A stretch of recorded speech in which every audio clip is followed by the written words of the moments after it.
আমরা শ্রীমঙ্গলে আসছি, আর এই যে শ্রীমঙ্গলের এরকম একটা জায়গায় আসবো না, এটা কি হয়? এই যে আমাদের খালামণিরা সেটা হইতেছে পাতা তুলতেছে। এটা কি নতুন পাতা তুলতে হয় না? হ্যাঁ, এটা নতুন পাতা তুলতে মানে হয়। পুরন পাতায় তো হবে না। না, হবে না। আচ্ছা, আর যেগুলো এই যে পুরন হয়ে গেছে পাতা, এগুলা কি করে? এইগুলো এমনি থাকে, পরে কাটানি হয়। কেটে ফেলে।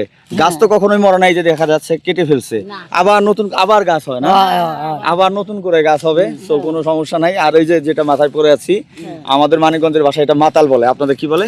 আমাদের ছপি। ছপি, হ্যাঁ। ছপি বলে। আচ্ছা আচ্ছা, ছাতা ছাতা ছাতা।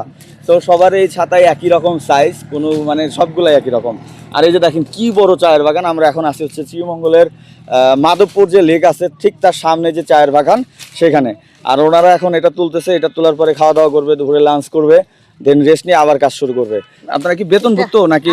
আমাদের বেতন সাপ্তাহিক। সাপ্তাহিক, মানে প্রতিদিন না, মাসিকও না, না। প্রতি সপ্তাহে এরকম আপনাদের বেতন দেয়। আর এটা কাজ কটা থেকে কটা পর্যন্ত করেন? কাজ আমরা 9টা থেকে 5টা পর্যন্ত। সকাল 9টা থেকে বিকাল 5টা পর্যন্ত। হ্যাঁ, হ্যাঁ। এগুলা তুলবেন, মাঝে লাঞ্চের ব্রেক আছে, হ্যাঁ। তারপরে 5টা পর্যন্ত তুলে চলে যাবেন, ওই গাড়িতে করে নিয়ে যায় এগুলো, তাই তো? হ্যাঁ, তারপরে হ্যাঁ। প্রসেসিং করে। হ্যাঁ। মানে এটা কোনো দিন হিসাবে কোনো বেতন না, সাপ্তাহিক হিসাবে ওনাদের একটা বেতন নির্ধারিত। তো প্রতি সপ্তাহে তারা বেতন পায় আর কি। আর এই হইতেছে চায়ের বাগান, এটা হচ্ছে মাধবপুর, যেটা বললাম এই লোকেশনে। তো ওনারা এই যে পাতাগুলা তুলতেছে, সো বুঝতেই পারতেছেন সবকিছু ডিটেলস আপনাদের যতটুকু পারলাম দেখানোর চেষ্টা করলাম। সো আপনারা যারা আসবেন ওনাদের সাথে কথা বলতে পারেন, ওনারা খুবই আন্তরিক। এই যে কথা বললাম, এত সুন্দর করে কথা বললাম, আমাদের ছবি তুলতে দিল, ভিডিও কল, আমি ওনাদের কাছে পারমিশন চাইছি, ওনারা আমাদের পারমিশন দিছে। তো এই জন্য ধন্যবাদ, thank you so much. So আমরা এখন এখান থেকে বিদায় নেবো। সবাই ভালো থাকবেন, আসসালামু আলাইকুম।